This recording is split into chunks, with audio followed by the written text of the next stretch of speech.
Este es un mensaje del pastor John MacArthur, traducido y predicado en español para el mundo de habla hispana.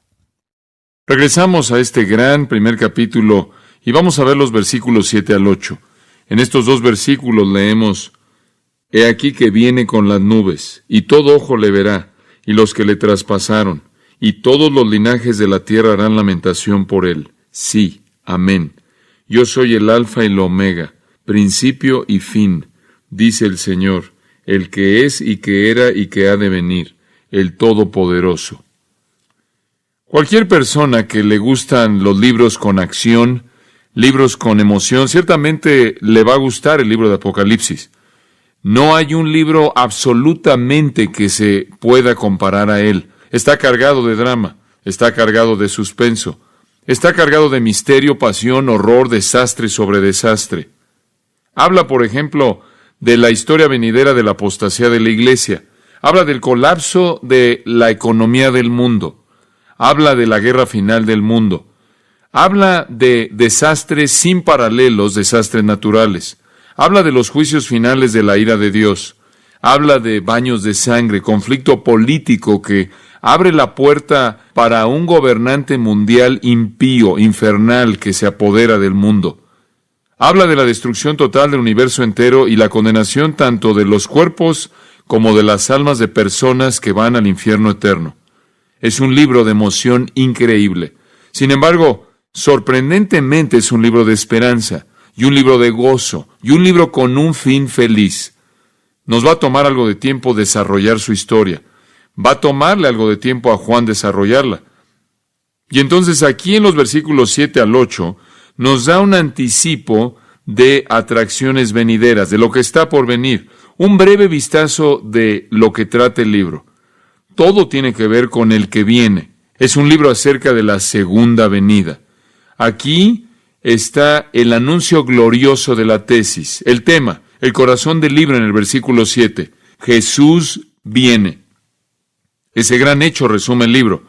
Eso condensa el libro en una afirmación colosal y le toma a Juan 21 capítulos realmente, y después el capítulo 22 nos lleva hasta la gloria para desarrollar todo esto. Aquí en el versículo 7 tenemos el primer oráculo profético en el libro. Viene después del saludo de apertura. Y ese oráculo profético es: He aquí que viene. De eso trata el libro. La palabra he aquí es usada 30 veces en Apocalipsis. Es una palabra de exclamación. Es una palabra que nos llama a que pongamos atención. Es una palabra que dice: mire, ponga atención. Es una palabra que tiene la intención de despertar la mente y el corazón y los sentidos.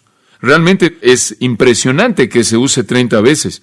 Pero hay por lo menos 30 veces en este libro cuando se nos dice: observa, mira, he aquí, porque hay tantas cosas asombrosas que son impresionantes. Y entonces aquí por primera vez él dice: mire, ponga atención, ¿por qué él viene? Esto es tiempo presente. ¿Observan eso? No dice que él vendrá, no dice eso, no dice que él vendrá. Él dice: he aquí que viene. Y el uso del verbo en tiempo presente tiene la intención de darle el sentimiento que ya está en camino. El proceso de su venida ya comenzó. Esta declaración, he aquí que viene, realmente es tomada de Daniel capítulo 7, versículo 13. Daniel capítulo 7, versículo 13, el cual dice: Miraba yo en la visión de la noche, y aquí con las nubes del cielo venía uno como un hijo de hombre, que vino hasta el anciano de días, y le hicieron acercarse delante de él. Y después en el versículo 14 de Daniel 7 dice: Y le fue dado dominio, gloria y reino. Entonces, Juan recibe un oráculo, una revelación profética aquí de que él viene. Ese es un eco de la promesa de Daniel 7:13. El que venía o el venidero, el que viene, fue un título para el Mesías.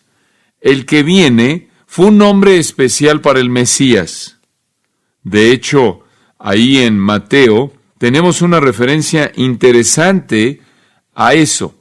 Simplemente se las leo. En Mateo, Juan el Bautista estaba en la prisión y envió palabra por sus discípulos a Jesús. Y le dijeron: ¿eres tú el que había de venir?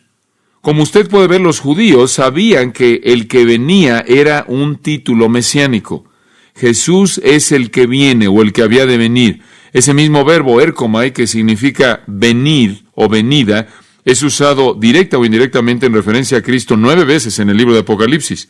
7 de esas 9 veces son las palabras de Jesús mismo, refiriéndose a sí mismo como el venidero, el que viene. Este libro entonces habla de la venida del que viene, del que había de venir. Y el tiempo presente aquí indica que Él ya está viniendo. Entonces tenemos este sentido de expectativa que lleva a Juan a decir, he aquí que viene, como si debiéramos estar viviendo con una expectativa aún mayor. Y esto de nuevo es el gran corazón del libro. Debemos abrir nuestro entendimiento a la grandeza de este acontecimiento, en cierta manera, al entender qué tan importante es esto en las Escrituras. Permítame ver si le puedo ayudar. Se dice que la profecía o la predicción futura toma 1/5 de las Escrituras. De ese 1/5 de las Escrituras que hablan de profecía futura, 1/3 de eso se refiere a la segunda venida de Jesucristo. Algunos han calculado que hay más de 660 profecías generales, 333 acerca de Cristo, 109 cumplidas en su primera venida, 224 en su segunda venida. Entonces la Biblia tiene mucho que decir acerca de su segunda venida. De los 46 profetas del Antiguo Testamento, menos de 10 de ellos hablan de su primera venida. 36 de ellos hablan de su segunda venida. Hay más de 1500 pasajes en el Antiguo Testamento que se refieren de una manera a la segunda venida de Jesucristo. Uno de cada 25 versículos del Nuevo Testamento se refiere de manera directa a la segunda venida de Jesucristo. Cada vez que la Biblia menciona la primera venida de Cristo, menciona la segunda venida 8 veces. Cada vez que la expiación es mencionada, la segunda venida es mencionada 2 veces. Jesús se refiere a su segunda venida 21 veces y más de 50 veces se nos dice que estemos listos para su regreso. Entonces, este es un tema muy importante en las Escrituras y no solo le presento estos nombres, no solo para que los recuerde, sino para que le dé una idea de la amplitud de la palabra profética que se refiere a la segunda venida. Me pareció curioso que en una convención de delegados de iglesias de una reunión mundial en Evanston, Illinois, bajo la dirección de el Concilio Mundial de Iglesias, estuvieron haciendo una investigación y se dieron cuenta que solo 10% del clero protestante norteamericano encontraba alguna importancia en absoluta en la doctrina de la segunda venida. 90% de ellos dijo que no era significativo. Francamente, Pedro predijo que ese tipo de incredulidad vendría cuando dijo, ¿dónde está la promesa de su venida?, preguntan los burladores. Los burladores siempre han querido negar la segunda venida porque está conectada con el juicio y no están listos o dispuestos a enfrentar el juicio de Dios. Pero a pesar de lo que digan los burladores, la Biblia claramente enseña que Jesús regresará. Ahora, permítame darle algo de apoyo para eso, algo de entendimiento. Hay muchas cosas en las Escrituras que demandan el regreso de Cristo. No solo esta proliferación de profecías, hay otros asuntos contundentes que demandan el regreso de Cristo. Permítame sugerirle esto y puede seguirlo cuidadosamente conforme se lo explico. En primer lugar, la promesa de Dios demanda que Jesús venga. La promesa de Dios demanda que Jesús venga. Por ejemplo, en Génesis 49:10, encontramos la primera profecía acerca de el gobierno del Mesías. Y dice, no será quitado el cetro de Judá, ni el legislador de entre sus pies, hasta que venga Silo, y a él se congregarán los pueblos. De los lomos de Judá vendrá Silo, el Mesías, y las naciones le obedecerán. Eso no ha sucedido, pero Dios prometió que sucedería. Si no sucedió la primera vez que Jesús vino, tiene que suceder la segunda vez que Él venga. En el Salmo 2, Dios prometió que las naciones se postrarían ante Jesucristo y Él los gobernaría con una vara de hierro. Eso todavía no sucede. Debe suceder en el futuro. No sucedió en su primera venida. Sucederá en su segunda venida. Isaías dijo que Él sería el Dios fuerte, el Padre eterno, este niño que nos sería dado. y el gobierno, el principado o el gobierno sobre sus hombros. Eso no sucedió la primera vez que vino. Él no levantó el gobierno, Él no se convirtió en el gobernante. Eso tiene que suceder en el futuro. La Biblia nos dice en Zacarías que cuando Él venga, Él partirá en dos el monte de los olivos y las naciones se congregarán ahí y serán juzgadas. La Biblia nos dice que cuando Él venga, Él traerá un reino glorioso. Léalo en Isaías. Nada de eso ha sucedido. No sucedió la primera vez. Demanda entonces que suceda la segunda vez. Número 23 dice que Dios no es hombre para que mienta. Dios dice que ocurrirá y por lo tanto el Hijo de Dios debe regresar para que suceda. La promesa de Dios demanda la segunda venida. En segundo lugar, las palabras de Jesús demandan la segunda venida. Jesús dijo en Juan 14, yo me voy, pero me voy a preparar lugar para ustedes, y si preparo lugar para ustedes, regresaré y los recibiré a mí mismo para que donde yo estoy, vosotros también estéis. Jesús prometió que cuando Él se fuera, Él regresaría. La promesa de Jesús demanda la segunda venida. En Lucas 19, Jesús dijo, un hombre noble se fue a un país lejano para recibir un reino y volver. Y llamando a 10 siervos suyos, les dio 10 minas y les dijo, negociad entre tanto que vengo. Pero sus conciudadanos le aborrecían y enviaron tras él una embajada diciendo, no queremos que éste reine sobre vosotros. Aconteció que vuelto él después de recibir el reino, mandó llamar ante él a aquellos siervos a los cuales había dado el dinero para saber lo que había negociado cada uno. Y allá abajo en el versículo 26, pues yo os digo que a todo el que tiene se le dará, mas al que no tiene aún lo que tiene se le quitará. Y también aquellos mis enemigos que no querían que yo reinase sobre ellos, traedlos acá y decapitadlos delante de mí. Y Jesús estaba diciendo, yo soy rey, yo voy a irme, voy a regresar y voy a revisar lo que hicieron con el privilegio del evangelio que recibieron. Si no hicieron nada con eso, los voy a condenar. Si ejercieron en fe hacia mí, los voy a llevar a la gloria conmigo. Él es el rey que se fue, que regresará y va a regresar para recompensar a los suyos y regresará a juzgar a aquellos que lo rechazaron. 50 años después de su ascensión, el Señor Jesús envió un ángel a Juan. Y ese ángel vino a Juan conforme escribió el libro de Apocalipsis. Y 6 veces a ese ángel Jesús dijo, dile que escriba, he aquí, vengo pronto. Jesús prometió que Él regresaría, y su promesa demanda la segunda venida. Él viene porque Dios, quien no puede mentir, lo dijo. Él viene porque Jesús mismo, quien habla solo la verdad, lo dijo. En tercer lugar, la garantía del Espíritu Santo lo demanda. Después de todo, el Espíritu Santo es llamado en Juan 14:26 y Juan 15:26 el Espíritu de verdad.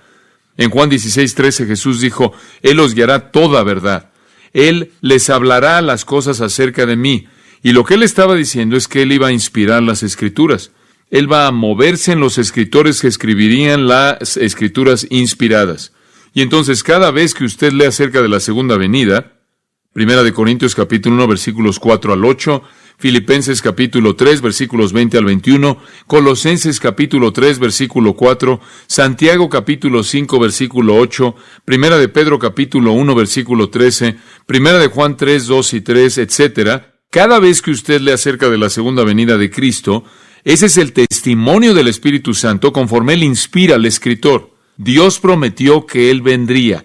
Él mismo prometió que vendría. Y el Espíritu Santo prometió que Él iba a venir. Debe venir debido a las promesas de la Trinidad. La credibilidad de la Trinidad está en juego. En cuarto lugar, Jesús debe regresar debido al programa de la iglesia. Esto es, Jesús debe regresar porque el programa de la iglesia lo demanda. En Hechos, capítulo 15, y solo le voy a mostrar un pasaje muy breve, pero muy potente. Hechos 15:14. Pablo y Bernabé vienen y traen un reporte acerca de conversiones gentiles y demás. Y después Jacobo, Santiago habla, y esto es lo que él dice, comenzando en el versículo 14. Simón ha contado cómo Dios visitó por primera vez a los gentiles para tomar de ellos pueblo para su nombre. Dice el versículo 15. Y con esto concuerdan las palabras de los profetas, como está escrito, y aquí él cita del Antiguo Testamento de Amós y Jeremías. Después de esto volveré y reedificaré el tabernáculo de David que está caído, y repararé sus ruinas, y lo volveré a levantar, para que el resto de los hombres busque al Señor, y todos los gentiles sobre los cuales es invocado mi nombre, dice el Señor, que hace conocer todo esto desde tiempos antiguos. Ahora, permítame explicar lo que está sucediendo aquí. Pedro acaba de regresar y le ha reportado ahí a la gente, a los líderes, que Dios está salvando gentiles. Pablo y Bernabé obviamente saben eso y lo han experimentado también. Y dicen que Dios está tomando un pueblo, Dios está sacando un pueblo de todas las naciones para sí mismo. Y dice el versículo 11 que están siendo salvados por la gracia del Señor Jesús, de la misma manera que los judíos. Esta es la iglesia. Y esto es algo asombroso, que Dios llamara a un pueblo de los gentiles. Entonces, Santiago se aparece, el medio hermano de nuestro Señor, y él cita una profecía primordialmente de Amós 9, 11 y 12, y él dice, bueno, esto no es exactamente lo que Amós dijo, que no solo él reedificaría el tabernáculo de David, sino que también él llamaría a un grupo de gente de los gentiles, ¿no es cierto? Y después él traería el reino.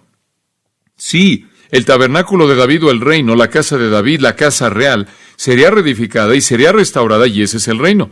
Pero antes de que eso suceda, va a haber un pueblo que va a ser llamado por Dios. Entonces, lo que usted tiene es una secuencia aquí. El llamado de la iglesia, y después de esto tiene al reino, versículo 16. Después de estas cosas, regresaré y reedificaré el tabernáculo de David, que está caído. Y eso es exactamente lo que los profetas dijeron. Entonces, el punto es que Dios va a llamar a una iglesia. Él entonces va a regresar y establecer su reino, y en ese reino todas las naciones estarán bajo el gobierno de Cristo. Realmente estamos de regreso en el versículo 14, y regresemos a ese versículo clave. Dios está llamando, está tomando de los gentiles un pueblo para su nombre. Y después de esto, versículo 16, Él regresará, volveré. Entonces, el programa para la iglesia es llamar a la iglesia y después regresar. La iglesia, de acuerdo con Pablo, es como una virgen esperando su marido. Efesios 5, 25 al 27. Primera de Tesalonicenses habla de la iglesia esperando que sea raptada. Entonces, el programa para la iglesia demanda el regreso de Cristo. El programa para las naciones también lo demanda. Y no tenemos tiempo para entrar a profundidad para desarrollar todo eso. Pero el programa de Dios para las naciones demanda que Él regrese. ¿Por qué? El Salmo 2 dice que Él debe regresar y gobernar a las naciones. Digo, esa es una profecía familiar para cualquier estudiante de las Escrituras. Joel capítulo 3 habla de un tiempo, versículo 2, cuando el Señor venga y congregue a todas las naciones y las traiga al valle de Josafat y entre en juicio con ellos ahí. Eso es futuro. Ahí en el versículo 9 Él habla de una guerra. Él habla de convertir los instrumentos de agricultura en espadas, y Él va a usar los garfios que se usan para podar. Habla ahí de también tomar los garfios que se usan para podar y usarlos como lanzas. Y Él está hablando aquí de una gran batalla, de la gran batalla del Armagedón. Multitudes, multitudes en el Valle de la Decisión. Viene un tiempo futuro, una guerra futura, un juicio futuro, y durante esa guerra, en esa época de juicio, el Mesías vendrá y va a efectuar, va a llevar a cabo su gran juicio.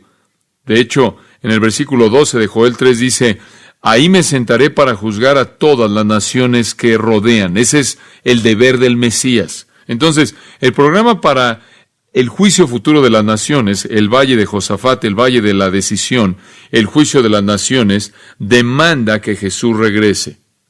Número 6. El programa para Israel demanda que Él regrese. Usted puede leer en el Antiguo Testamento esto. Ni siquiera necesito darle muchas escrituras, pero repetidamente usted encuentra en el Antiguo Testamento que Dios le prometió a Israel un reino. El Mesías vino, pero no recibió un reino.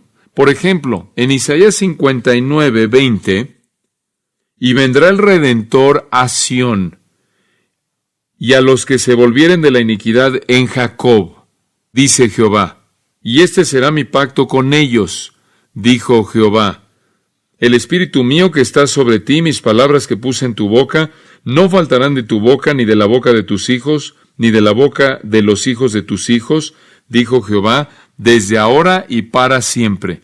En otras palabras, Dios dice, voy a venir y voy a salvarlos con una salvación eterna. Bueno, obviamente eso no le ha sucedido a Israel. El Mesías no ha hecho eso.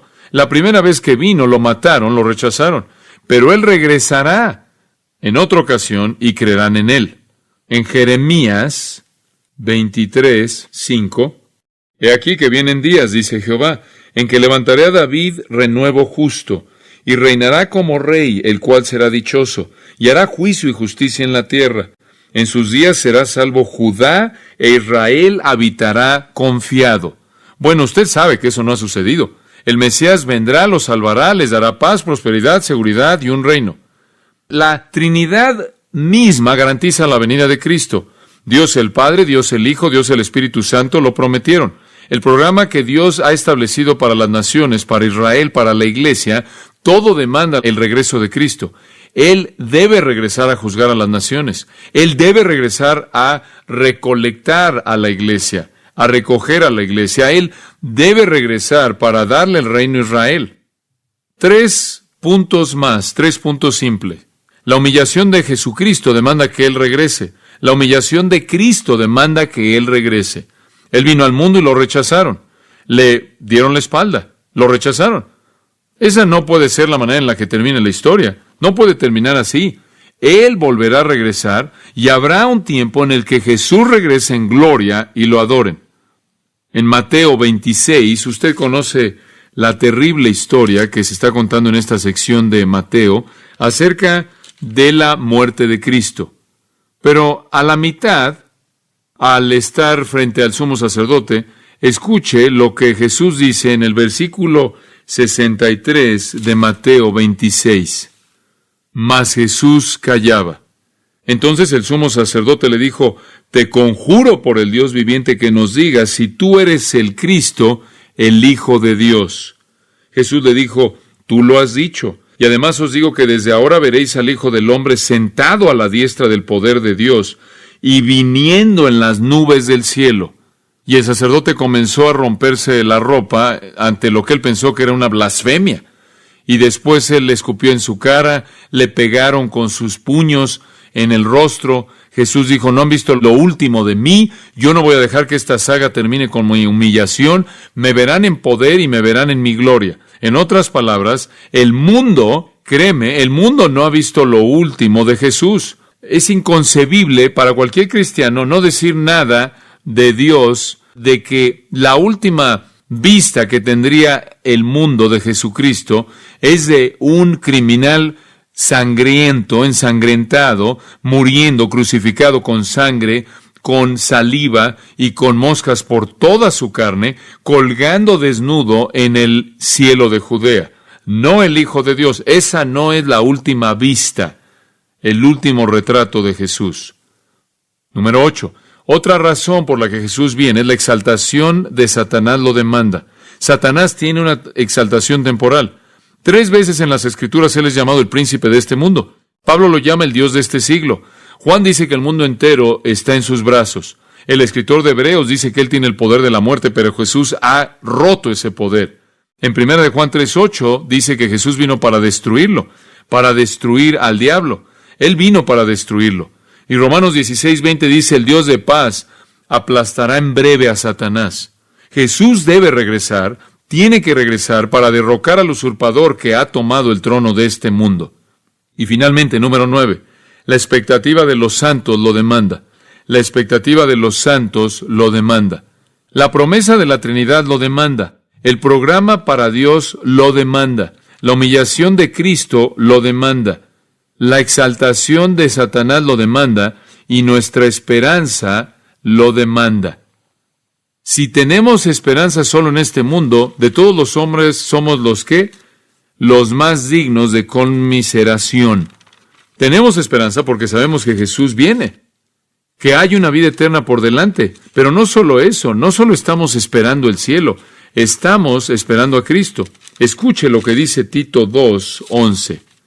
Porque la gracia de Dios se ha manifestado para salvación a todos los hombres, enseñándonos que, renunciando a la impiedad y a los deseos mundanos, vivamos en este siglo sobria, justa y piadosamente, aguardando la esperanza bienaventurada y la manifestación gloriosa de nuestro gran Dios y Salvador Jesucristo.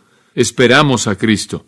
Segunda de Timoteo 4:8 dice que amamos su manifestación, su aparición. Entonces, es un elemento central del evangelio cristiano y de la fe cristiana creer en la segunda venida de Jesucristo. La credibilidad de la Trinidad está en juego. La integridad del programa de Dios para la iglesia, para Israel y para las naciones está en juego. Y el derrocamiento de Satanás está en juego, como también el cumplimiento de la expectativa y esperanza de los creyentes. El libro de Apocalipsis va a desarrollar elementos de estos 9 conforme avanzamos. Pero toda esa explicación que le acabo de dar simplemente es para subrayar la declaración de apertura del versículo 7. He aquí que viene, subraya la palabra, con las nubes.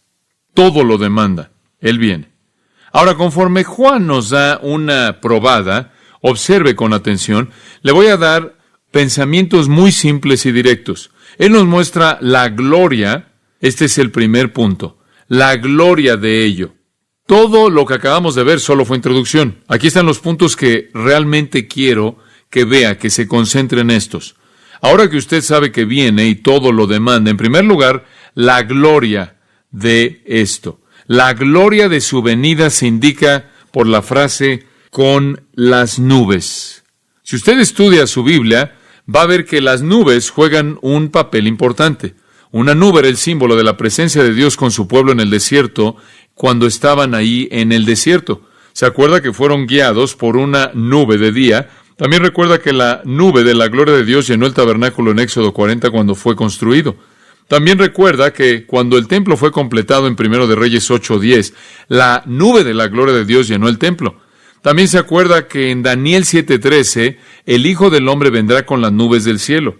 Se acuerda que cuando Jesús vino y se fue en el monte y fue transfigurado, usted sabe eso en Mateo 17:5, básicamente dice que una nube descendió sobre el Hijo del Hombre en ese monte de gloria. Cuando Jesús ascendió en Hechos 1:9, una nube lo recibió y se lo llevó de sus ojos. Y cuando Él regrese, en Mateo 24:30, Él vendrá en las nubes del cielo.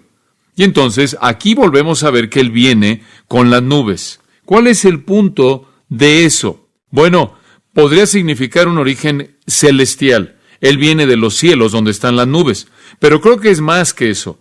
De hecho, ni siquiera creo que el punto aquí es tanto que Él viene en algún tipo de nube terrenal.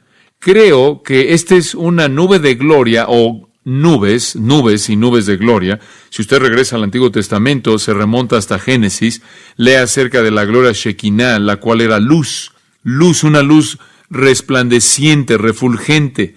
Dios manifestándose a sí mismo en luz que podía ser vista y también podía ser oída porque lo oyeron en el huerto. Dicen que oyeron a Dios moviéndose, a Dios en el huerto. Debió haber sido una luz energizada. Dios es espíritu y no cuerpo. Dios no es hombre, pero se reveló a sí mismo en algún tipo de luz refulgente energizada.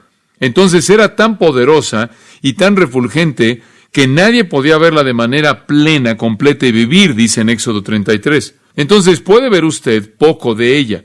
Tenía que estar velada. Pero en el futuro, cuando Cristo regrese, la gloria no estará velada. Lo primero que Dios hará es convertir el universo. Se acaba el sol, la luna se acaba, las estrellas se acaban y el universo entero se oscurece. Y veremos eso en el libro de Apocalipsis. Y en ese universo que está en oscuridad total, la gloria sale del cielo. La gloria refulgente de Jesucristo como 1,000,000 de soles. De hecho, es tan aterradora que la gente se arrastra para meterse en cuevas y grita pidiendo que las rocas y las montañas los aplasten para que los escondan del rostro de la gloria de Cristo. Entonces, vemos la gloria de su venida. Por cierto, ¿sabe usted lo que constituye o lo que hace posible que esa nube exista? El brillo refulgente mismo de Cristo, quien es la imagen exacta del Padre, quien es el resplandor de su esencia, dice Hebreos 1. Y usted añade a eso 10,000 veces por 10,000 veces y decenas de miles por decenas de miles, lo cual significa un número innumerable de ángeles santos en gloria refulgente, y usted añade a eso todos los santos glorificados del Antiguo Testamento y el Nuevo Testamento que están brillando en ropas blancas, que están montando caballos refulgentes. La palabra es leucón, que significa refulgente, y no solo blanco. Usted tiene aquí un destello blanco que viene del cielo oscuro, que es una luz indescriptible. Y cuando dice que viene con las nubes, no significa que Él va a estar bajando gentilmente ahí en algún tipo de algodón blanco, en absoluto. Entonces, la gloria de la segunda venida. Y créame, hay más detalles que están por venir en esto. Lo segundo que Él presenta es el espectro de la venida, el espectro de la segunda venida. Versículo 7. Y todo ojo le verá, todo ojo. Su venida será visible a la raza humana entera. Todo mundo, el mundo entero. En esta ocasión no habrá error alguno. La primera vez que Jesús vino, su gloria estuvo velada, ¿no es cierto? Estaba velada en carne humana. Una vez en el monte de la transfiguración, Él hizo a un lado el velo y vieron la gloria refulgente y estaban aterrados.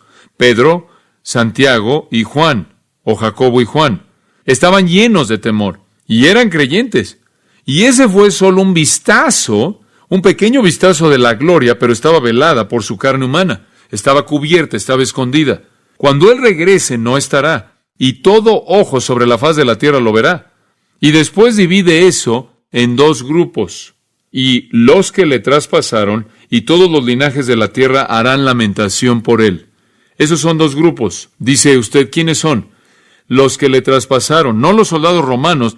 No está hablando de 5 hombres. Normalmente habían 5 hombres que crucificaban a alguien. Él no está hablando de esos 5 hombres, ya estaban muertos. Ellos no lo verán. ¿De quién está hablando? Permítame mostrarle de quién está hablando.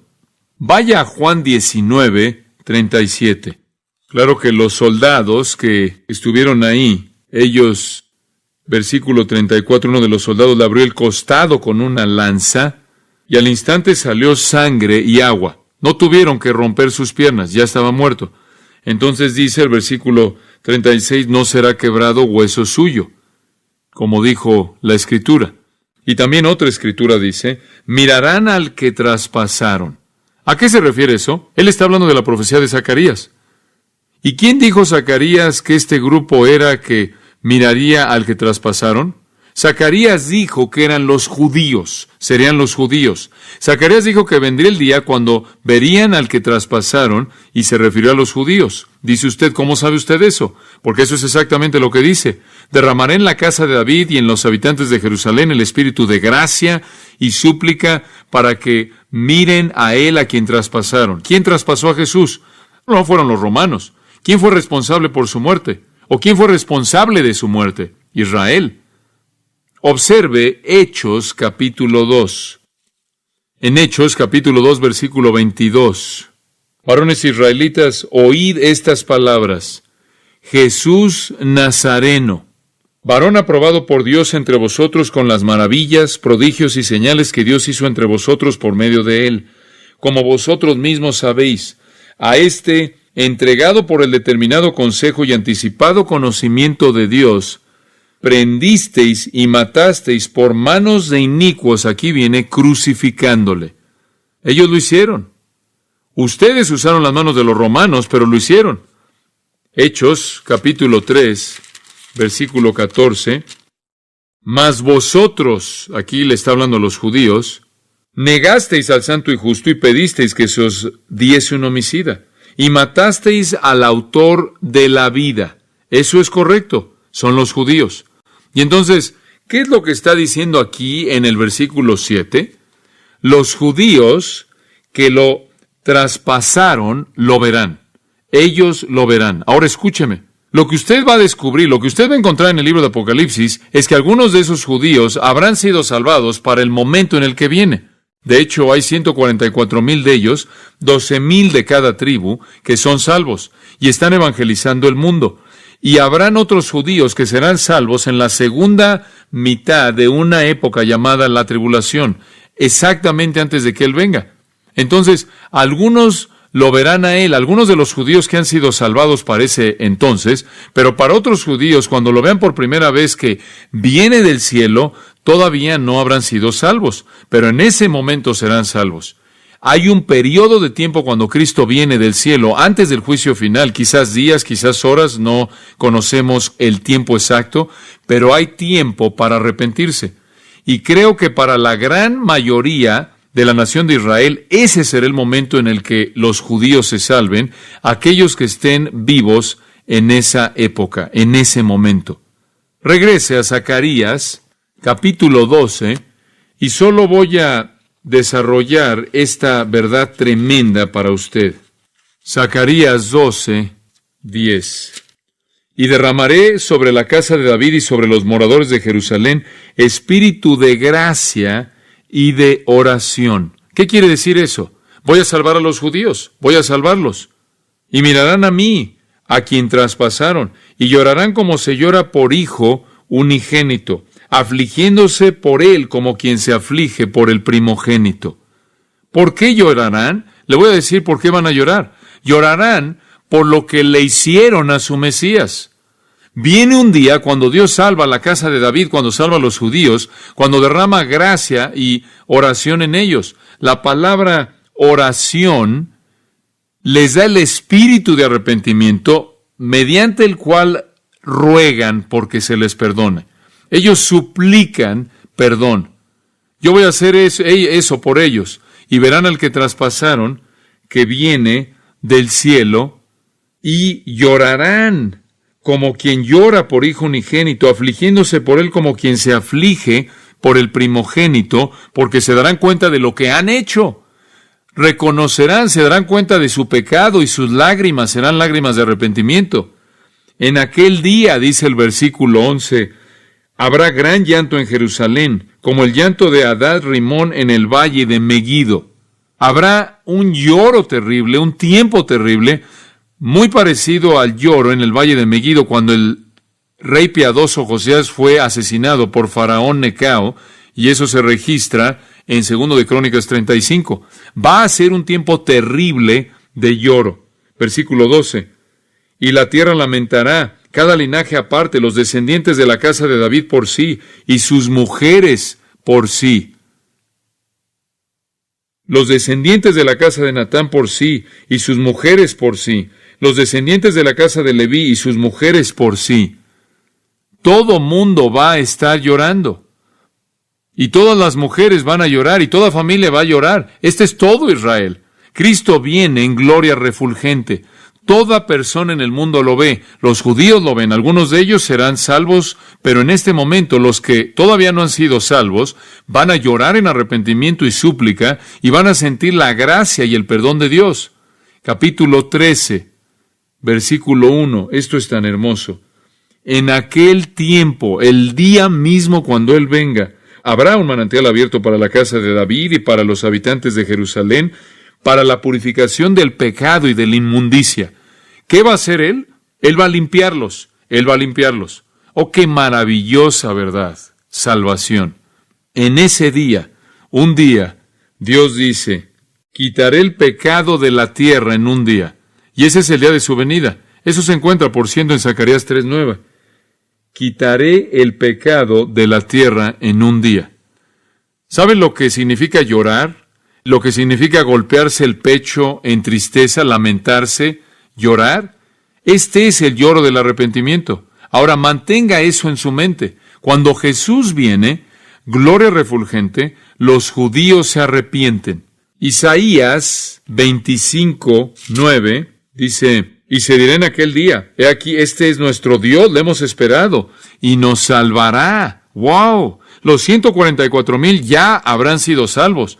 Habrán evangelizado al mundo, y particularmente a los judíos. Entonces los judíos habrán oído el evangelio. Habrán, entonces ellos verán a Cristo viniendo de la gloria, y se golpearán el pecho, y conforme Dios soberanamente en su gracia derrama sobre ellos un espíritu de súplica, y les hace rogar perdón. Les hace rogar a Dios pidiéndole perdón, y en ese momento Él envía un manantial de limpieza para limpiarlos de sus pecados.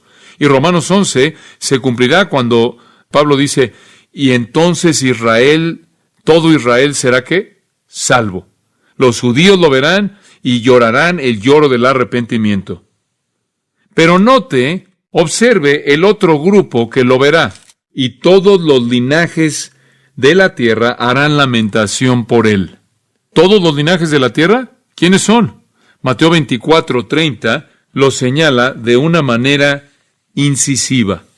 En Mateo 24:30 dice: entonces aparecerá la señal del Hijo del Hombre en el cielo, y entonces lamentarán todas las tribus de la tierra, lo mismo, y verán al Hijo del Hombre viniendo sobre las nubes del cielo, con poder y gran gloria. Ahora, cuando lo vean venir, también van a llorar. Escuche con atención, no es el lloro del arrepentimiento aquí. Estos son los gentiles, este es el resto del mundo. La palabra que se traduce aquí, lamentarán, es interesante, es la palabra copio. Literalmente significa cortar. ¿Por qué usaron la palabra cortar?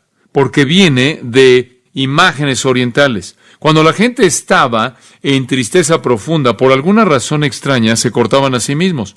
¿Sabe usted que la gente todavía hace eso? No es raro para mí encontrarme con alguien que me dice que estaban muy tristes y en su tristeza se cortaron a sí mismos. En Primero de Reyes 18:28, los profetas que estaban en pánico, aterrados, en horror de que Baal no estaba oyendo sus oraciones, ellos se cortaron a sí mismos de acuerdo con su costumbre, con espadas, con lanzas, hasta que salía la sangre. La gente en tristeza se corta a sí misma. Los orientales hacían eso de manera normal, y como dije, hay gente que todavía hace eso. Y entonces cortarse a uno mismo se convirtió en un medio de expresión de lamento. Cuando Jesús venga, los judíos llorarán un lloro, se lamentarán con un lloro de arrepentimiento, de acuerdo con Zacarías. El mundo también llorará. ¿Quiere ver cómo va a ser su lamento? Observe el capítulo 6, versículo 16 de Apocalipsis. Y decían a los montes y a las peñas: caed sobre nosotros y escondednos del rostro de aquel que está sentado sobre el trono y de la ira del Cordero, porque el gran día de su ira ha llegado, ¿y quién podrá sostenerse en pie? Sí, van a llorar y van a lamentarse, pero no es el lamento del arrepentimiento. Versículo 21 del capítulo 9. Y no se arrepintieron de sus homicidios, ni de sus hechicerías, ni de su fornicación, ni de sus hurtos. Este no es el remordimiento del arrepentimiento. De hecho, ellos terminan maldiciendo a Dios, blasfemando a Dios, y no se arrepienten en absoluto. Dos grupos. El espectro de la venida de Cristo. Todo mundo lo va a ver. Los judíos se lamentarán con el lamento, el lloro del arrepentimiento. Los gentiles se lamentarán con el lamento, el lloro del juicio y el temor. Tercer punto en este pequeño resumen. La respuesta a la segunda venida. La gloria de la segunda venida es vista en las nubes. El espectro de la segunda venida es visto en la gente que lo ve. La respuesta a la segunda venida, me encanta esto, sí, amén. Sí, amén. Juan está diciendo, sí, esto es todo. Adelante, esta es la respuesta. Él usa dos palabras aquí, una griega y una hebrea. Nai es una palabra griega que significa sí. Amén es una palabra hebrea que significa sí. Entonces él toma ambos lenguajes, ambos idiomas, y hace una afirmación. Él hace lo mismo en el capítulo 22, versículo 20. Amén. Sí. Ven, Señor Jesús. Sí, hazlo. Juan está emocionado. Esta es su respuesta. Esta debe ser nuestra respuesta. Finalmente, y esto es emocionante, usted tiene que entender esto. La última característica de este resumen del libro acerca del regreso de Cristo a la tierra es la certeza de la segunda venida. Y aquí viene en el versículo 8. El Señor dice, yo soy el alfa y el omega, principio y fin, dice el Señor, el que es y que era y que ha de venir, el Todopoderoso. Leí algunos comentarios, de hecho probablemente leí unos 20 comentarios esta semana acerca de esta sección, y algunos de ellos decían, no sabemos por qué este versículo está ahí, no sabemos si hay una conexión con el versículo 7, parece como si él simplemente dice esto y no sabemos si tiene alguna importancia aquí en el contexto. La primera vez que lo leí entendí por qué estaba ahí. ¿Sabe por qué está ahí? Porque Dios está diciendo, si usted piensa que esto no pueda suceder, solo quiero afirmarle quién está a cargo de este acontecimiento y quién es. Entonces, Aquí está hablando Jehová. Por cierto, es su firma acerca de la certeza de la segunda venida. Cuando dice, yo soy el Alfa y el Omega. Esto es absolutamente magnífico. Dios firma esta profecía enfatizando 3 de sus atributos. 3 atributos muy conocidos. Número 1, su omnisciencia. Yo soy el Alfa y la Omega. ¿Qué son el Alfa y la Omega? La primera y la última letra ¿de qué? Del alfabeto griego. ¿Qué significa esto? Escuche, un alfabeto es una manera ingeniosa de almacenar y comunicar todo el conocimiento. ¿Cuántas letras hay en nuestro alfabeto? 26, 27. ¿Cuántas palabras pueden ser formadas a partir de eso? Un número infinito de palabras a partir de las 26, 28 letras. Es algo realmente ingenioso, un alfabeto.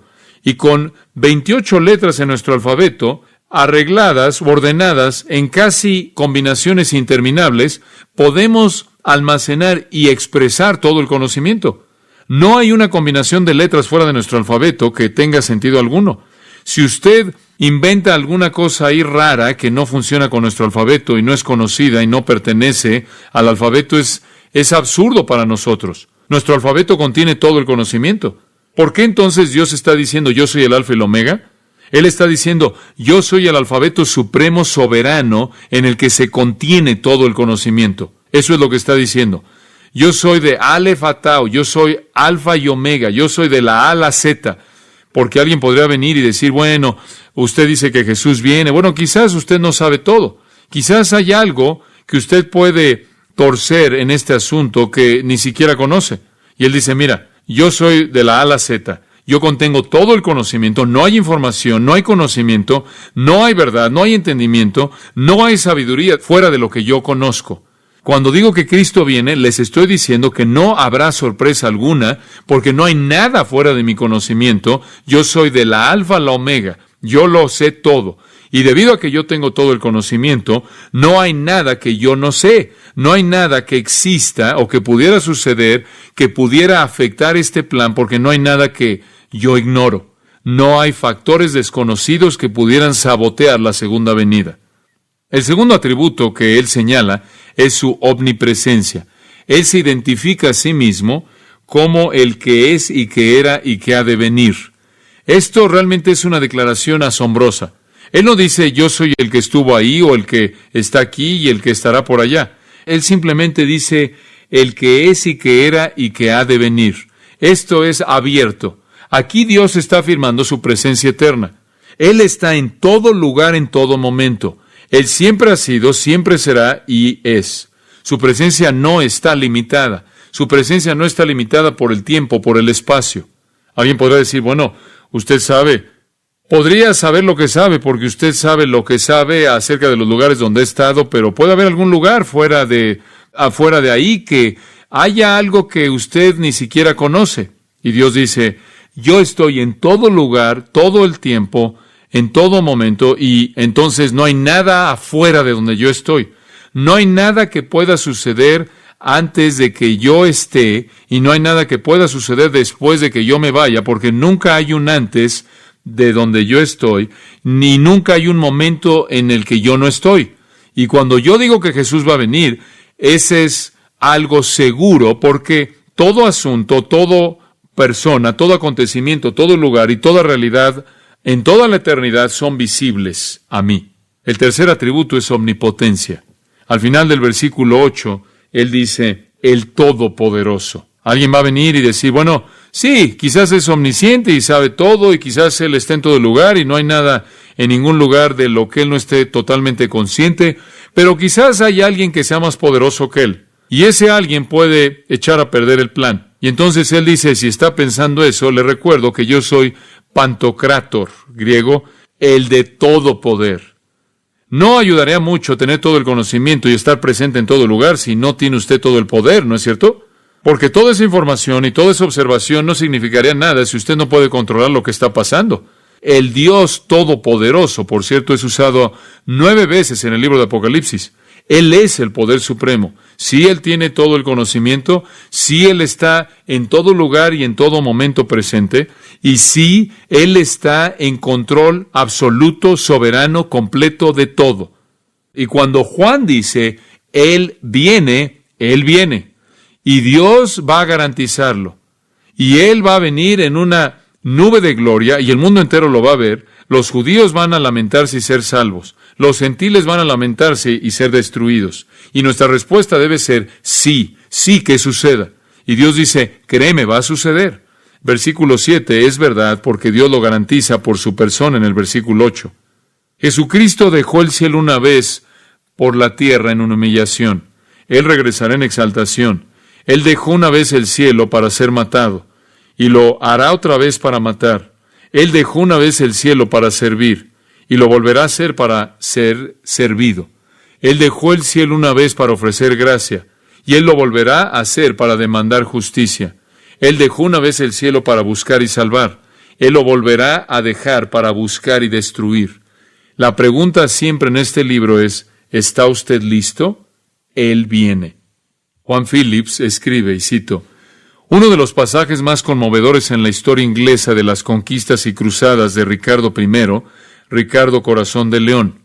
Mientras que Ricardo había salido, su reino cayó y entró en tiempos malos. Su hermano, sin gracia, Juan, usurpó todas las prerrogativas del rey y usó y administró de una manera mala el reino. La gente, el pueblo de Inglaterra sufrió, anhelando el regreso de su rey y orando porque fuera muy pronto. Después un día Ricardo vino. Él llegó a Inglaterra y marchó directo a su trono. Alrededor, en torno de esa avenida tan resplandeciente, muchos cuentos se cuentan que están entretejidos en las leyendas de Inglaterra. Uno de ellos es la historia de Robin Hood. Los castillos de Juan se tambaleaban como cartas. El gran Ricardo presentó su reclamo a su trono y nadie se atrevió a interponerse en su camino. La gente gritó en deleite. Estaban contentos y tocaban las campanas. El león estaba de regreso y gritaban, ¡larga vida el rey! Y un día un rey mucho más grande que Ricardo reclamará un reino mucho más grande que el de Inglaterra. Y aquellos que han abusado la tierra en su ausencia y que se han apoderado de su dominio y que han administrado mal de su mundo, serán hechos a un lado. Fin de la cita. Y solo aquellos que lo aman y doblan la rodilla a su soberanía participarán en su reino. Oremos juntos. Padre, te damos gracias por este vistazo rápido, sin embargo emocionante, de la venida de Cristo. Y decimos con Juan, sí, amén. Así sea. Al mismo tiempo, Padre, oramos porque toda persona aquí esté lista porque se han sometido a Cristo. Mientras sus cabezas están inclinadas por un momento y están meditando, si usted no conoce al Señor Jesucristo, no está listo para su venida. No hay garantía en absoluto de que usted sobrevivirá el holocausto de acontecimientos que llevarán a su regreso, ya que la mayor parte del mundo morirá. No hay garantía de que inclusive usted esté entre esas personas que lo verán viniendo del aire. Pero si fuera a ver eso, no hay garantía de que usted entonces se arrepienta, porque la mayoría de la población del mundo no se arrepiente. Esa es la razón por la que Pablo dice, hoy es el día de salvación, pidiéndole a Jesucristo que lo salve, arrepintiéndose de su pecado, abrazándolo como Señor y Salvador es para hoy, para ahora, para esta noche. Confío en que usted le abra su corazón a Él. Padre, habla a los corazones. Que no haya nadie que no esté preparado para el acontecimiento inevitable y para esos eventos, esos acontecimientos trágicos que preceden la venida de Cristo en juicio. Muestra tu gracia a muchas almas y sálvalas por causa de Jesús. Amén.